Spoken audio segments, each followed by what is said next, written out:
Sneakers and Cleats, the podcast. He's got Chuck has so many songs running through his head today. I know. We went from you Snoop said Dogg. that was Snoop and Dr. Dre collab. Yeah. Okay. Then we went to Hungry Like the Wolves, Hungry Like the Wolf, Duran Duran, and then Fade In, Fade Out by Nothing More. Well, what sucks is that since I sit right next to you, I'm going to have those songs stuck in my head now the rest of the day. So, Yes. Not just here on the podcast, but over in the sports department. It's all I'm going to be listening to the rest of the days. The mother D-O-double-G. Anyway, welcome to the Sneakers and Cleats podcast. We may have to pay we may have to do a copyright thing there. So I better shut up. Stop humming. Yes. Thursday, August 15th, this is episode 125. Remember to download, rate, review, subscribe, give us a 5-star rating. Let's check Miketinac, Matt Roy alongside. We have Spurs Schedule, hot off the presses. We are going to be breaking that down. There's a lot of interesting things on there. 21 nationally televised games. You got the Rodeo Road Trip. You got the Austin games right in the middle of the Rodeo Road Trip. You got Paris games. You got all those things. So we're going to be breaking down all of that for you. Plus, latest from Dallas Cowboys training camp. A couple of key guys walked off the field with injuries today, so we don't really know the status of them. So going to be once again testing the depth question in Cowboys camp. Plus, Major League Baseball thinking of implementing a rule change that would rock the fabric of the game, especially the way it's played today. We'll discuss potential 6-inning minimum for the starting pitchers coming up. But first, before we get to the baseball, I'll ask you a baseball trivia question because you are my baseball guy. Cy Young holds the record for the most. He was pretty good. For them, yeah. Some are saying. Yeah. For the Anything else you need on side? Yeah. For the most games started in baseball history, who is the active leader? He has over 800 games started.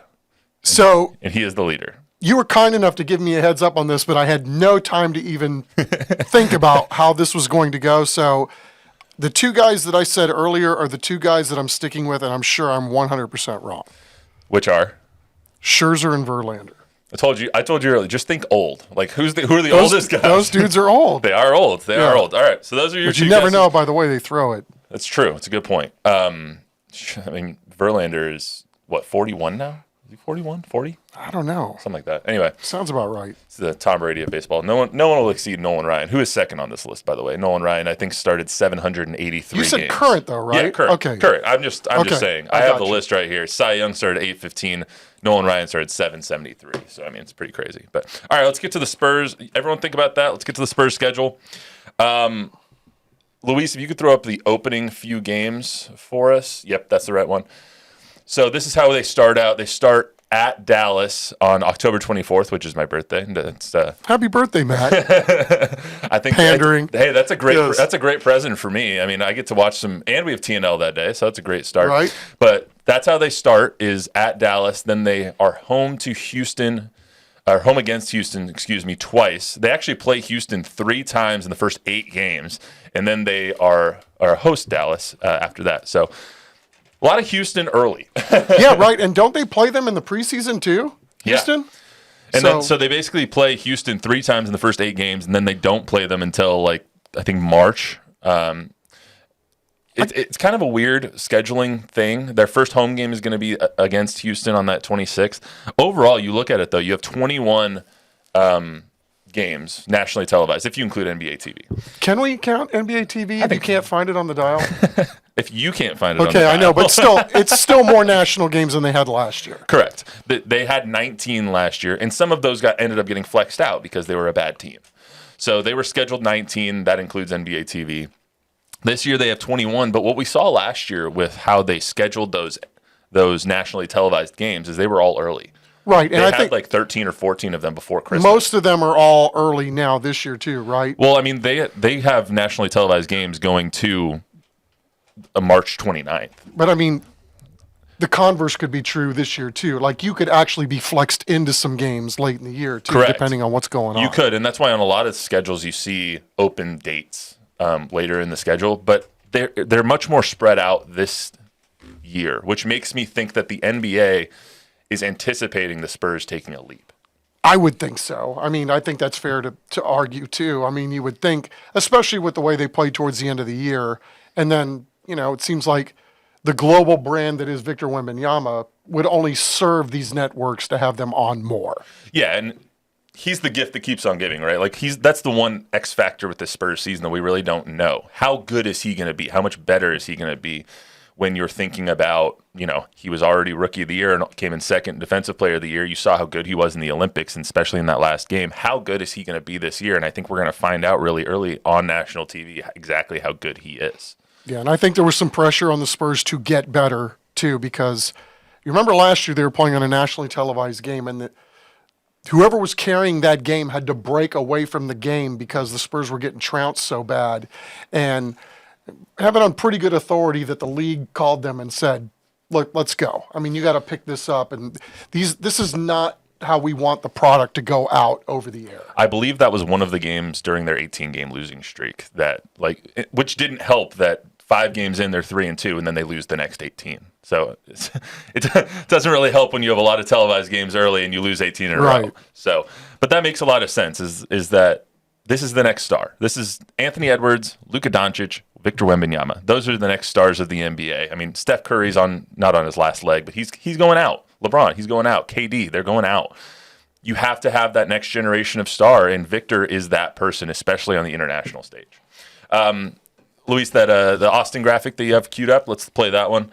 The 2 Austin games this year, I think, are very, very well done. They come in the middle of the Rodeo Road Trip. So Rodeo Road Trip starts, I believe, February 2nd. They have 6 games on the road, then the All-Star break, and then they come out of the All-Star break and they have the 2 Moody Center games.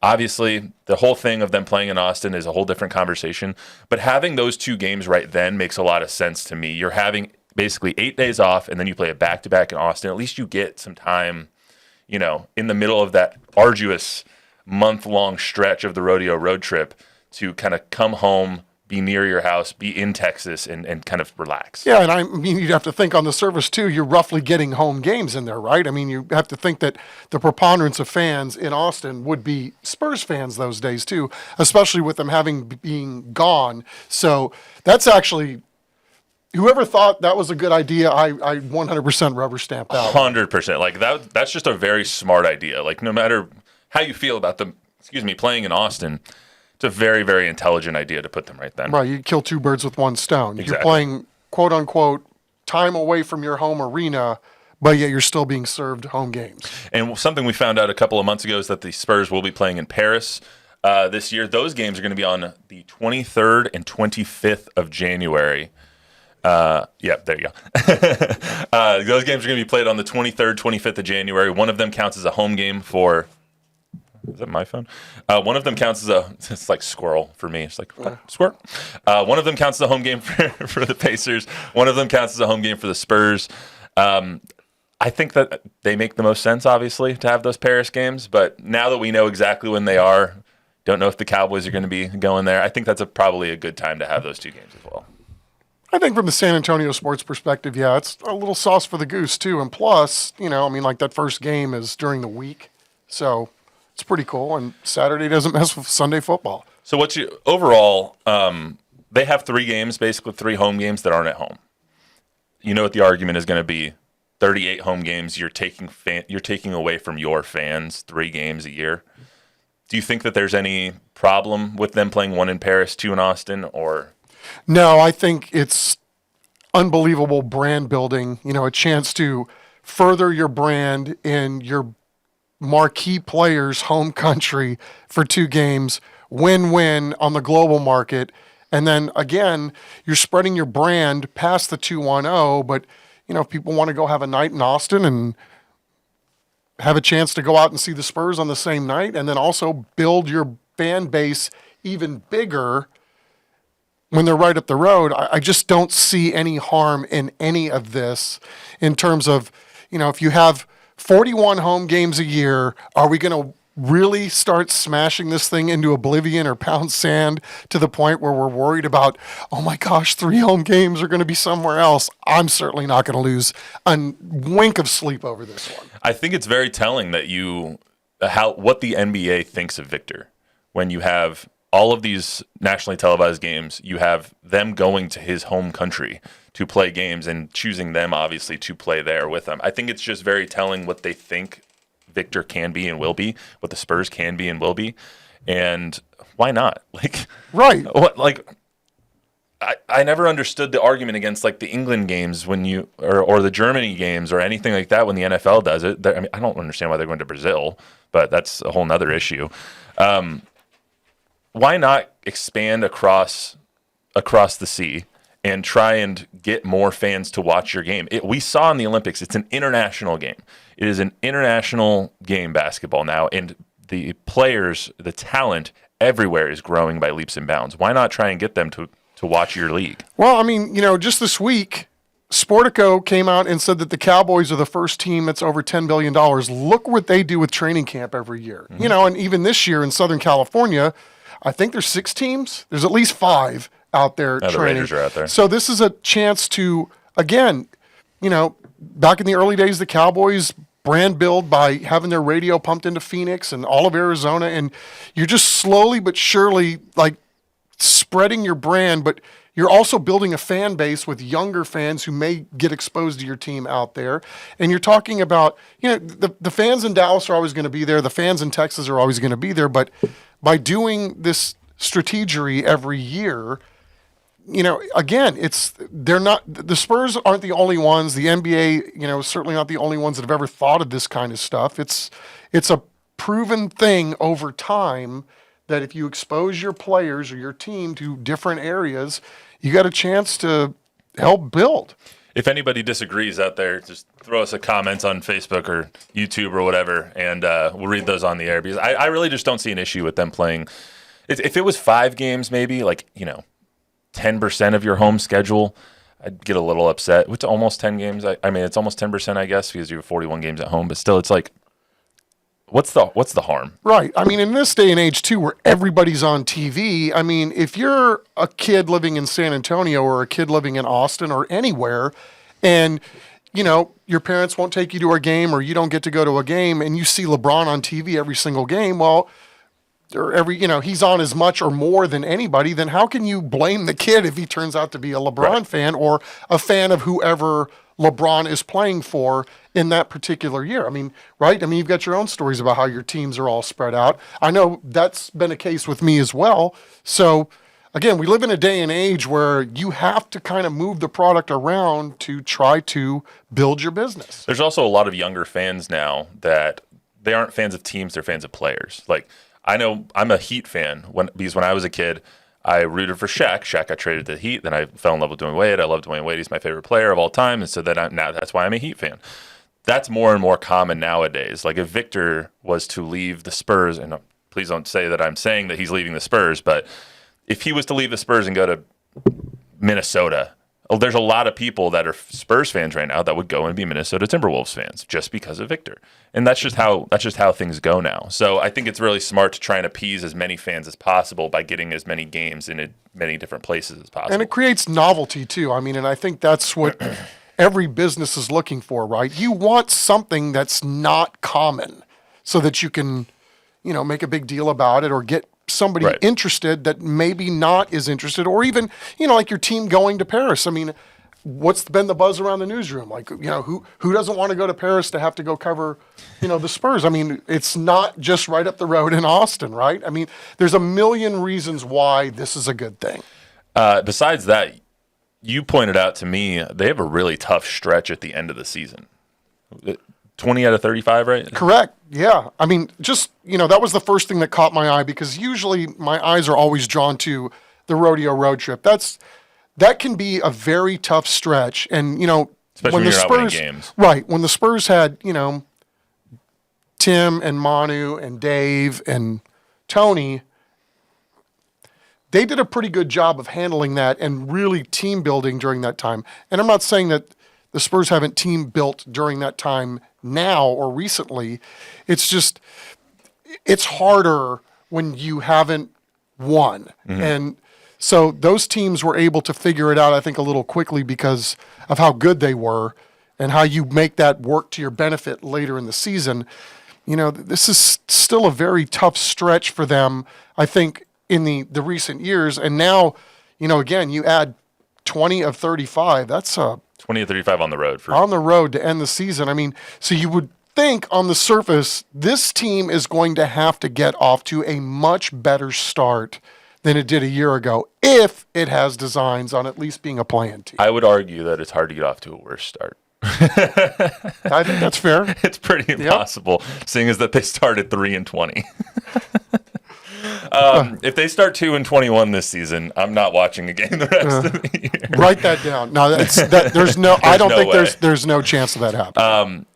To that point, though, they end their season with 5 of 7 games on the road, and it's not cupcakes. It's at Denver, then you're home to Cleveland, at Portland, at Clippers, at Golden State, at Phoenix, and then home to Toronto. Like, there's no cupcakes right there. No. Toronto's going to be a better team. Portland's going to be a little bit better of a team. We don't know what the Clippers are going to be, but Golden State is still Golden State. Phoenix and Denver are two of the best teams in the West. Right, and those are still road games. But let's just hope, for the sake of beyond hope, that those games actually mean something at the end of the year, right? Not other than just trying to win more games than you won last year, like it was this year down the Playing stretch. against Golden State, playing against the Clippers, those could be potential foes when you're battling for a play-in spot. So one of those 7, 8, 9, 10 seeds. So they definitely shaped it up to have drama if the Spurs can do what they think the Spurs can do. So anything else regarding the schedule before we move on to the Cowboys?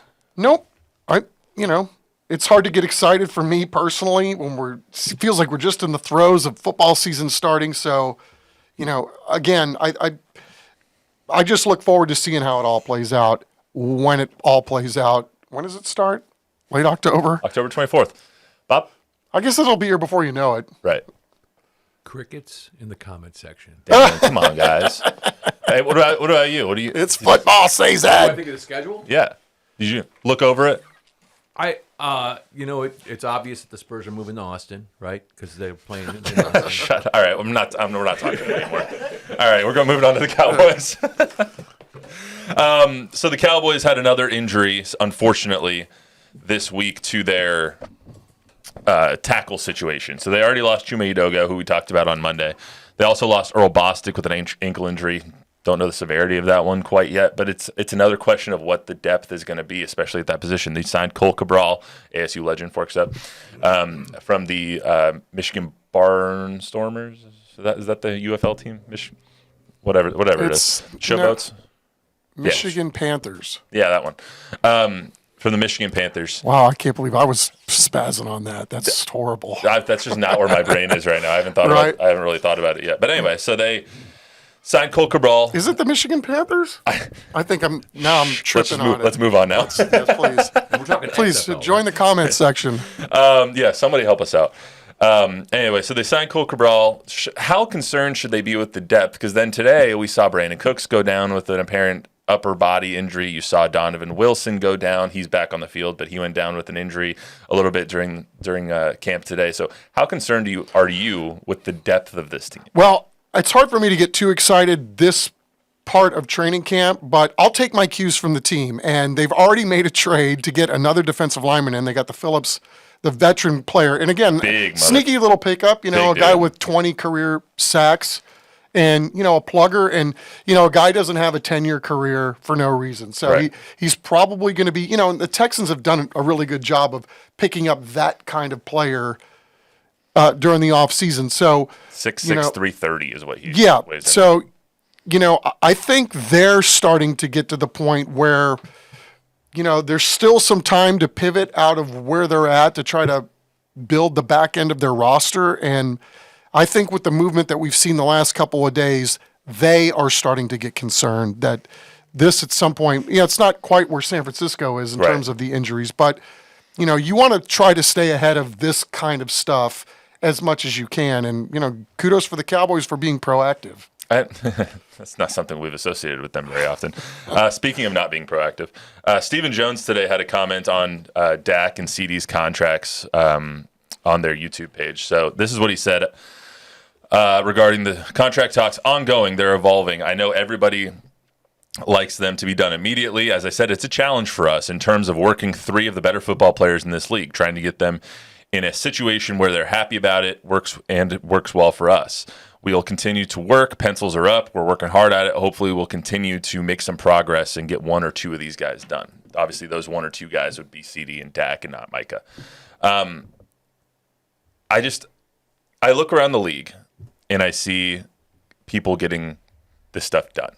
I see offers being made. I see trades being conducted. I see contracts being signed, and it's never by the Dallas Cowboys. And it makes me wonder, okay, why is this so hard for you when it's not hard for everybody else? Well, they've done an amazing job over the years of trying to figure out how to get their big guys signed. And, again, some of that goes to their detriment, too, with some of the contracts that they've thrown around. However, this is simply a case of you've already paid Dak. You've already paid DeMarcus Lawrence.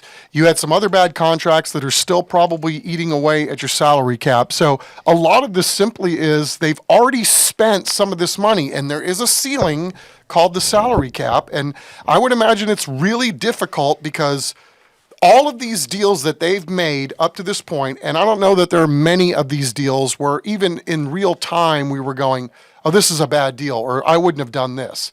There's not a lot of us that were screaming bloody murder when they, gave 13 his contract, even coming off the injury. Although, I know I spitballed that it was, okay, I wouldn't have done it, but I'm glad that he got that the money, because of the type of guy he is. But this kind of contract ultimately does hurt you down the road when you're talking about trying to then sign some other guys that have come due. So it's simply a matter of this is where they are based on their behavior the last 5 to 6 years, and it's tough. I'm going to be curious to see how they ultimately pull this off and if any of these players relents in terms of the dollars that they're asking for.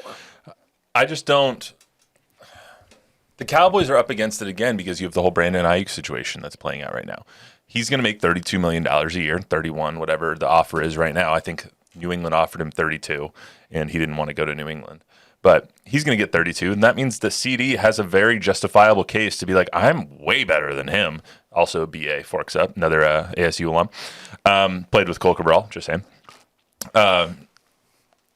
If it was me, if I was Steven, and I have no knowledge about what their negotiations are going on, just to preface this. If I was Steven and Jerry Jones, I would say Brandon Ayuk's going to get signed.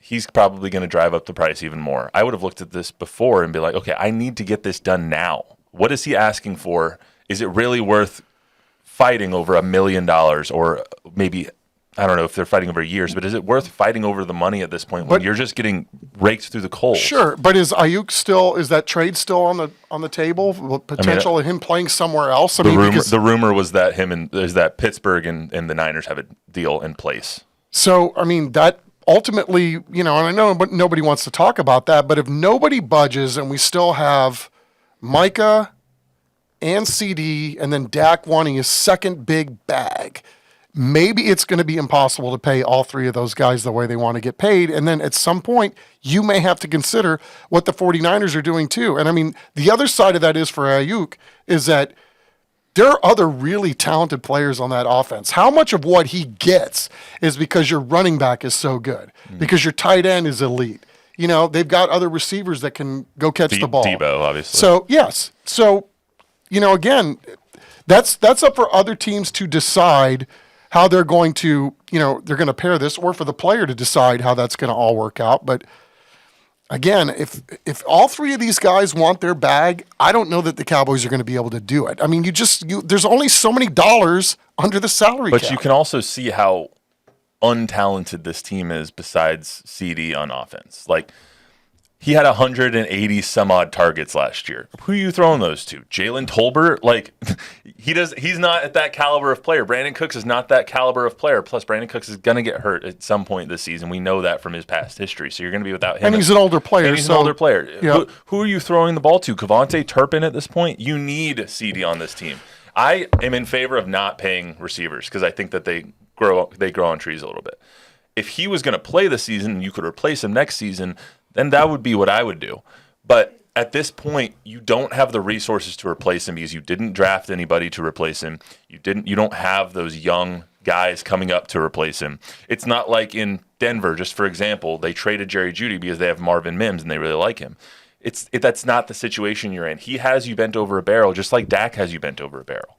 Again, I mean, this is a lot. This conversation's probably a lot broader or bigger than my eyes are able to take in at this point because, again, I hate to bring up the Packers. When they got rid of 17, everybody thought that was the end of the world. And then look what happens. You've got a bunch of nobodies for the first 7-8 weeks of the season. And now there's an argument who's the number one because they've got so many guys that can go catch the football as proven through the last half of their season. So Christian Watson needs to stay healthy and he'll be the number one.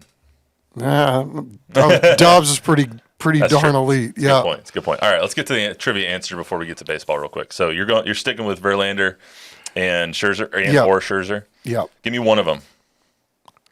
Verlander. All right. So again, the question is: Cy Young holds the record for the most games started in baseball history. Who is the active leader? The active leader is Zach Greinke. He's still pitching? He's still pitching. I didn't realize he was He's still hurt. He's hurt right now. Okay. Wow. Yeah, Okay. Well, that makes sense. Do you want to guess how high on this list he is? Like He's probably pretty significant. Like he's 34th. Isn't that crazy that the active pitcher that with the most starts in Major League history is 34th on this list? Wow.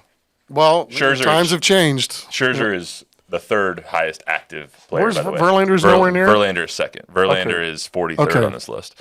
But the top 10 is all the names you would suspect. It's Cy Young, Nolan Ryan, Don Sutton, Greg Maddux, Phil Niekro, Steve Carlton, Roger Clemens, Tommy John, Gaylord Perry, and Pud Calvin. I'm kicking Pud myself Calvin. now with Greinke, but I still would have put the other two guys ahead, if I'm being honest. I mean, Greinke. Sneaky. Cranky Greinke. That was a sneaky question there, Matthew. Sneaky Matt Roy. That's what I do. Yeah. So I wanted to ask that because the Major League Baseball is in the very early stages of considering rule changes, just like they did a couple years ago. This one, on the surface, makes you think it's not a good idea, and then you read a little bit more about it, and it makes a little bit more sense. Essentially, it would include the rule changes would include a minimum 6 innings for pitchers, starting pitchers. There would be 3 exceptions. He throws 100 pitches. He gives up 4 or more earned runs. I think you should make that runs just in general because, just for example, last night, I think the Rockies pitcher threw 50 pitches in the first inning because he had 3 errors in the first inning by his defense. So he ended up throwing 50, and they took him out because of that. Well done by the Stones defense, yeah, exactly. I could tell. Yeah. Or he gets injured, and those are the 3 exceptions. And on the surface, when you have so many Tommy John surgeries and so many blown elbows right now, it seems like a bad idea. I'm with you. On the surface, it sounds like a horrible idea. I mean, I get what baseball's trying to do, They're trying to bring back the preeminent starting pitcher. Yeah, it's just, again, then the Players Association, I don't know if they have any say anymore on these kinds of things, but that would mean fewer jobs probably for bullpen guys. And, that kind of thing is hard to legislate, it would seem. If you've got a guy that you think has arm soreness and, maybe you have him out there for an inning or two. He's just trying to, pitch off the soreness. But then, what does that lead to if a guy is extended into 6 innings because he's pitching pretty well through the soreness? I just don't know that you can measure that, given to what you said, the massive amount of arm injuries that are happening at every single level. They had a lot of ESPN did this article, and that's kind of where I saw everything today. I think it was Jesse Rogers from ESPN. And he talked to a lot of GMs and whatnot around the league, and they basically said it would cause pitchers to pitch differently. Like we've seen this maximized velocity throughout the league. You're throwing 100, 103, 104 if you can, and it's really less on location and more on stuff, or less on efficiency and more on how good your fastball is. They were talking about if this was to happen, then you need to get through 6 innings. You can't be throwing 104, 105 miles an hour anymore. But that's a hard genie to put back in a bottle. I agree. Because you have the Bernie Little League right now who is playing in the Little League World Series, and they have kids who are throwing everything they have, every single pitch. Yeah, there was a young kid from Mexico. I shouldn't say young man, but he sure throws like a man. I mean, kid's throwing high 70s off a mound from 60 feet away, and that equates to darn near right at 100 miles an hour. I mean, it's unbelievable what these kids are doing nowadays. Exactly, and that's how people you would need a ramp up period for this. If they were to institute this, I think they would need like 8 to 9 years to implement it, just because you have to change everyone's mindset in the minor leagues. You have to change everyone's mindset even below that in high school, middle school, little league. You have to change the mindset again for someone who wants to be a pitcher. You're not throwing as hard as you can for as long as you can anymore. You're throwing efficient, kind of more, I don't know what the word I'm looking for is. You're trying to throw for longer periods of time and elongate yourself. Yeah. It's very, very odd too, because you've got the whole minor league thing, and a lot of these organizations try to protect their pitchers while they grow up and become men. And so, when do you teach these guys that they need to go deep into games? I mean, it's just a different era. And I'm with you though. I think your initial premise was right. This sounds like a really bad idea. I do agree that something needs to be done, because there's really no more exciting thing in the major leagues than, besides a home run ball or something like that, or someone who's hitting 60, 65 home runs, than a dominant starting pitcher. Like, those guys, you just don't see very many of them anymore. But to have someone is going to take the bump every fifth day and throw in 8 innings, a complete game, a no-hitter, like, that's just so exciting to me as a baseball fan. I want to see those starting pitchers instead of the openers that we see right now, throwing 1 inning and then giving it to the bullpen. Like, I don't want to see that. I want to see my guy against your guy. I want to see Shohei Ohtani against Tariq Skubal 4 times in a game. And we're just not getting that right now. And it's smart for them to try and bring it back. I just don't know if that's the solution for it. I'm with you. All right. Bob, do you have anything to say before we leave? I miss Gaylord Perry. I do too. What a great pitcher he was, and the old spitball thing, and he used to freak batters out all the time. That guy was a character, man. He really was. And he was here in San Antonio. God, I don't know how many years ago that was. They had a major league alumni thing for the troops, and it was really, really cool. He was there, and really good with kids, and just one of the greatest characters in probably baseball history, right? I mean, the name, who he was, how he went about his business. When you hear Gaylord Perry, it brings a smile to your face. Speaking of spitballs, did you guys see that the Hawk Tua girl threw out the opening pitch today? Oh, nice! No, I didn't, but...